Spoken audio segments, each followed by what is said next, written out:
तो आप सभी का स्वागत है आज की इस हमारे क्लास में। आज हम लोग बात करने वाले हैं नवीन सर के द्वारा कराए गए प्रैक्टिस सेट नंबर 13 के हैंड रिटन नोट्स के। इस क्लास का आपको पीडीएफ हमारे टेलीग्राम चैनल पर मिल जाएगा। टेलीग्राम चैनल का नेम है सरकारी रोजगार बाई आकाश। तो आप सभी का स्वागत है हमारे इस चैनल सरकारी रोजगार में। तो बिना देरी के हम लोग क्लास को शुरू करते हैं। आशा करते हैं आप लोग अच्छे होंगे, अच्छे से अपनी स्टडी कर रहे होंगे। तो चलिए हम लोग अपने क्लास की तरफ बढ़ते हैं। आज का हमारा प्रैक्टिस सेट नंबर है 13। कौन सा प्रैक्टिस सेट है? तो प्रैक्टिस सेट नंबर 13 का हैंड रिटन नोट्स का रिवीजन करेंगे। तो आज हम लोग देखेंगे, हमारा पहला प्रश्न है कि अमजद अली खान जो है ये एक सरोद वादक हैं। अमजद अली खान के सम्मान में जो है वह मैसाचुसेट्स जो है यूएसए राज्य ने 20 अप्रैल सन 1984 को उनके नाम पर एक दिन घोषित किया है। इनको जो पद्म श्री है सन 1975 में दिया गया, पद्म भूषण पुरस्कार सन 1991 में और पद्म विभूषण सन 2001 में अमजद अली खान को प्राप्त हुआ था। इनकी बुक है master on masters raga for peace. 2024 Nobel prize के लिए इसे चुना भी गया था। वहीं बात करें 2011 में इनको पद्म विभूषण भी दिया गया था। बिस्मिल्लाह खान का पहला सार्वजनिक प्रदर्शन जो है वो सन 1937 कोलकाता में हुआ था। जो बिस्मिल्लाह खान का सभागार है जो बनाया गया वह ईरान देश में बनाया गया। वहीं बात करें रुक्मणी देवी अरुणडेल जो हैं वह 1968 में प्राणी मित्र पुरस्कार से सम्मानित की गई थी। ये भरतनाट्यम से संबंधित है। इनका पहला सार्वजनिक प्रदर्शन 1935 में हुआ था। आगे बात करते हैं तो हमारा अगला पॉइंट है कि जो रुक्मणी देवी अरुणडेल है इनको 1936 में कला क्षेत्र आश्रम की स्थापना की थी। इनको पद्म भूषण जो है सन 1956 में और साहित्य नाटक अकादमी पुरस्कार सन 1957 से सम्मानित किया गया था। आर डी भूमरान को जो है वे संगीतकार व निर्देशक हैं।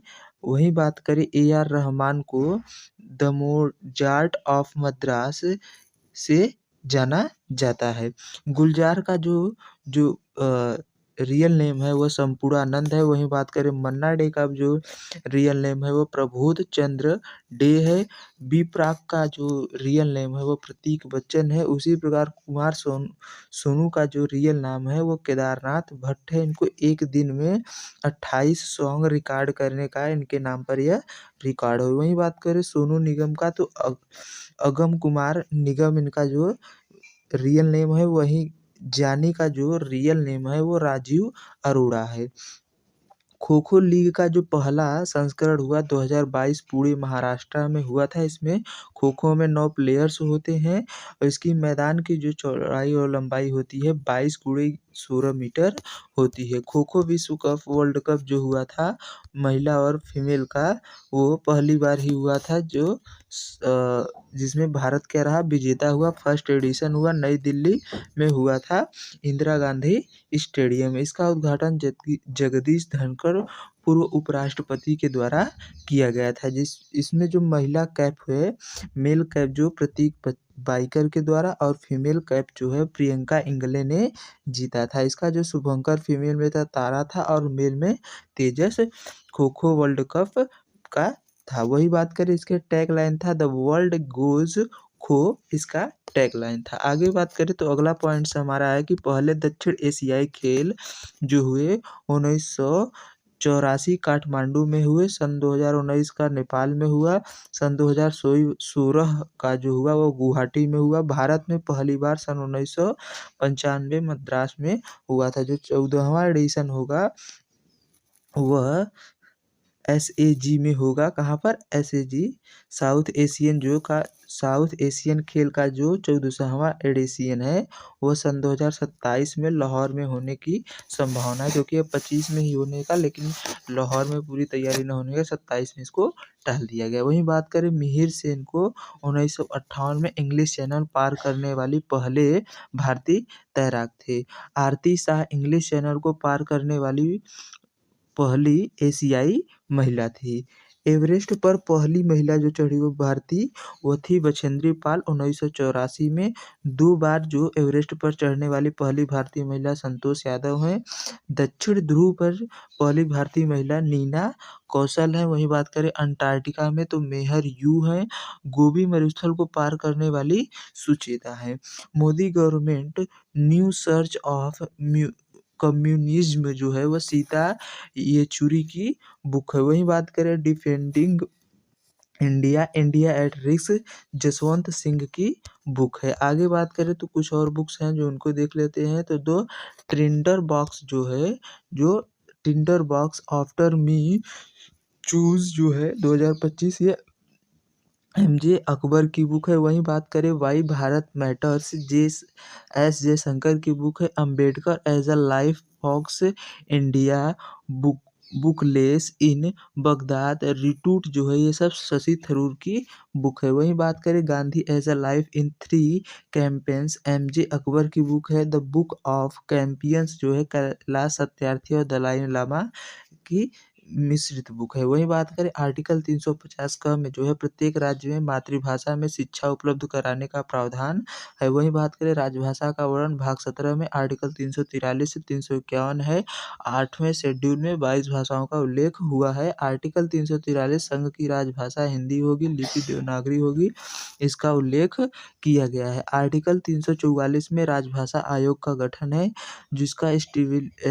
इसकी स्थापना 1955 में हुई थी। इसके अध्यक्ष V.G. खैर थे। इसका रिपोर्ट 1956 में पेश किया गया था। भारत में राष्ट्रीय मानवाधिकार आयोग का गठन 12 अक्टूबर सन 1993 को हुआ था।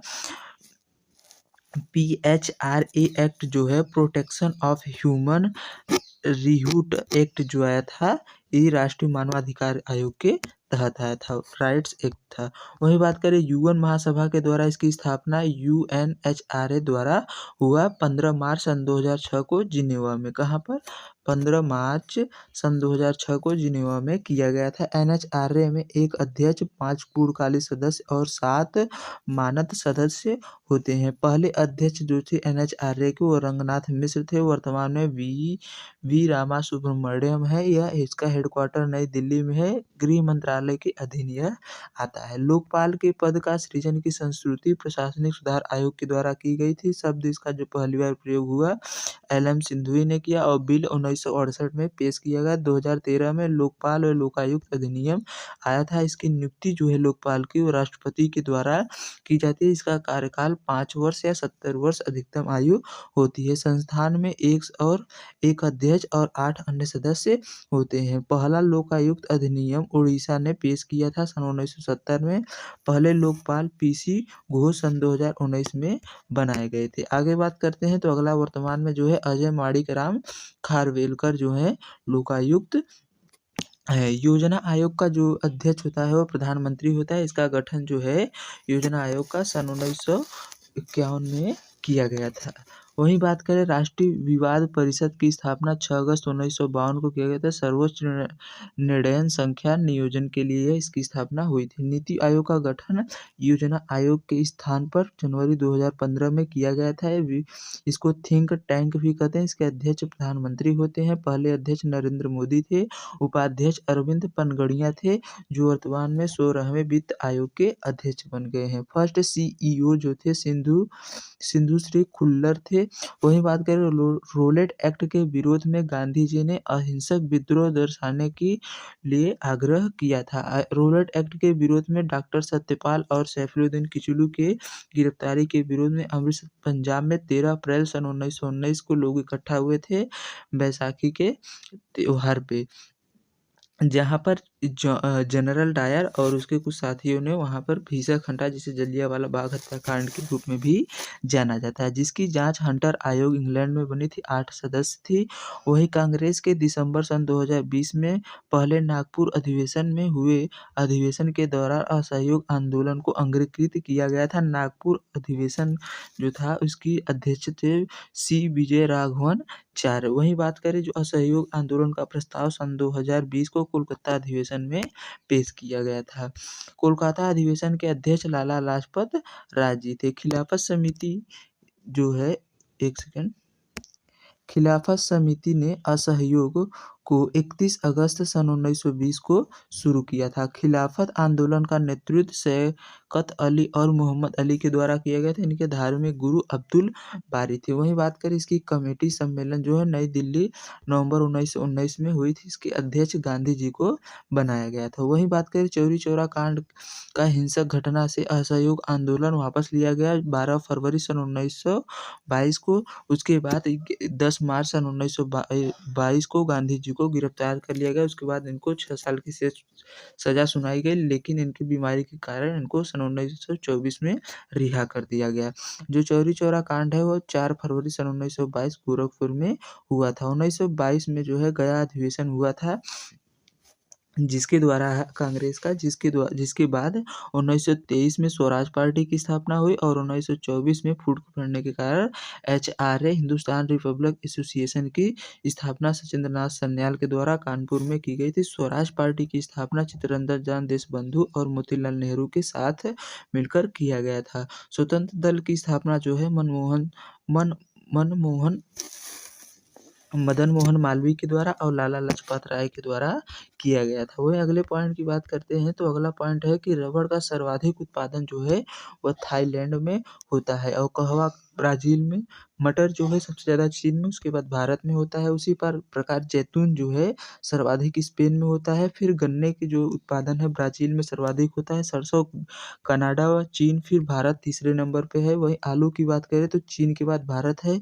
प्याज में भारत शीर्ष स्थान पर है। दूध, आम, नींबू में भारत उत्पादन में शीर्ष स्थान पर। वहीं बात करें मक्का में तो USA है। उसके बाद भारत जो है अपना भारत 5वें स्थान पर है। जूट में इंडिया पहले स्थान पर, फिर बांग्लादेश, फिर चीन है। वहीं बात करें खड़ी फसलों की कटाई से पहले अगर फसल की बुआई की जाती है तो उसे रिले खेती कहते हैं। स्थानांतरित कृषि को झूम खेती के साथ जो सबसे अधिक मिलते हैं उत्तर पूर्वी राज्यों में, मेघालय, मणिपुर, त्रिपुरा इन राज्यों में मिलता है। केरल में इनको कुमारी कहा जाता है। राजस्थान में बन्ना बाओरे कहा जाता है। आंध्र प्रदेश में पोड़ू कहा जाता है। उड़ीसा में कोमन कहा जाता है। मध्य प्रदेश और छत्तीसगढ़ में बेबर और दहिया कहा जाता है। वही इसी प्रकार कुरुवा जो है झारखंड में कहा जाता है। जारा और एरक्का जो है साउथ इंडिया में कहा जाता है। आगे बात करें तो अगले इंटरनेशनल नाम झूम खेती का तो कौन कौन सा है तो चेना जो है श्रीलंका में, कोहिनूर को जो है वेनेजुएला में कहा जाता है। भारत में चावल उत्पादन में वेस्ट बंगाल शीर्ष पर, फिर यूपी, फिर पंजाब है। बाजरा में राजस्थान शीर्ष पर है। वहीं कपास की बात करें तो महाराष्ट्र शीर्ष पर है। मक्का में MP शीर्ष पर है। जौ में राजस्थान शीर्ष पर है। कर्नाटक में जो है काफ़ी में शीर्ष स्थान पर है। मूंगफली सबसे ज़्यादा गुजरात में होती है। ज्वार जो है सबसे ज़्यादा महाराष्ट्र में होती है। लीची जो है बिहार में होता है। 65% उत्पादन बिहार ही करता है। आलू और आम में यूपी शीर्ष स्थान पर है। घटते क्रम में उत्पादकता के क्रम में मैंग्रोव में सबसे अधिक, फिर घास के मैदानों में उत्पादकता होती है, फिर झील और सागरों में होती है। वही मेक इन इंडिया के जो 4 स्तंभ हैं उनमें नई प्रक्रियाएं हैं, नए क्षेत्र हैं, नया इंफ्रास्ट्रक्चर और नई मानसिकता, इनके 4 स्तंभ हैं। लोगों में कौन से बना शेर है और इनकी शुरुआत जो है मेक इन इंडिया की 25 सितंबर सन 2014 को किया गया था। इसमें कुल 27 क्षेत्र है, 15 विनिर्माण, 10 सेवा क्षेत्र और 2 अन्य क्षेत्र होते हैं। आगे बात करें तो अगला पॉइंट हमारा है कि सतत विकास शब्द अस्तित्व में कब आया तो सतत विकास शब्द जो है 1987 में हमारा साझा भविष्य के साथ यह संकल्प आया था। इसका अदर नेम है जो the burn land of report है। UN में सन 2015 में 17 SDG निर्धारित किए गए, यानी सतत विकास शब्द निर्धारित किए गए। भारत का पहला पूर्ण जनगणना अधिनियम ऑपरेशन जो है 1981 में प्रस्तुत हुआ था। जिसके जो आयुक्त थे वो WC प्लाउडेन थे।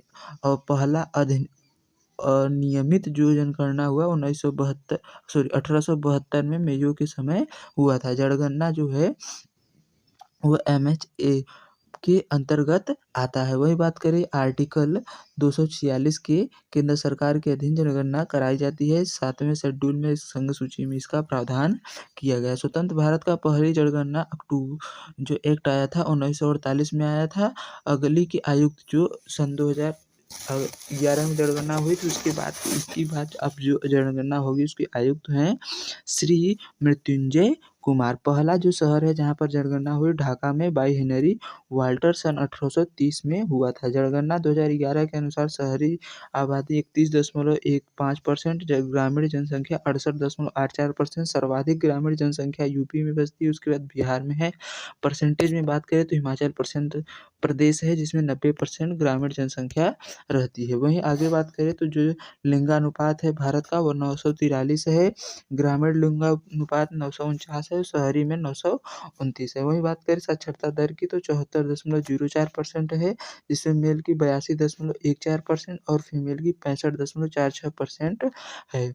महाविभाजक वर्ष 2021 को कहते हैं जिसमें जनसंख्या बढ़ने की बजाय जनसंख्या में कमी आई थी जो -0.31% थी। डायनमो क्या करता है, यांत्रिक ऊर्जा को इलेक्ट्रिक एनर्जी में चेंज करता है। विद्युत मीटर विद्युत ऊर्जा को यांत्रिक ऊर्जा में करता है। यांत्रिक ऊर्जा गतिज और स्थितिज ऊर्जा का सम्मिलित रूप होता है। वहीं बात करें इथेनॉल जो असंतृप्त हाइड्रोकार्बन है, सिंगल बॉन्ड कार्बन जो होते हैं उन्हें एन यानी CnH2n+2 सूत्र होता है। डबल बॉन्ड कार्बन जो होते हैं वो एल्कीन होते हैं जिनका सूत्र CnH2n होता है। ट्रिपल बॉन्ड जो होते हैं जिसमें वो एल्काइन कहते हैं जिसके CnH2n-2 इसका फार्मूला होता है। इस पर रखकर आप सभी निकाल सकते हैं। वही बात करें साइनोकोबालिन जो है वो B12 का मानव निर्मित रूप है। B1 जो थायमिन है, B2 जो है राइबोफ्लेविन है, B9 फोलिक एसिड है, वही B7 जो है बायोटीन है। B6 की बात करें तो पायरोडॉक्सिन है, B5 जो है पैंथोथोमिक एसिड है।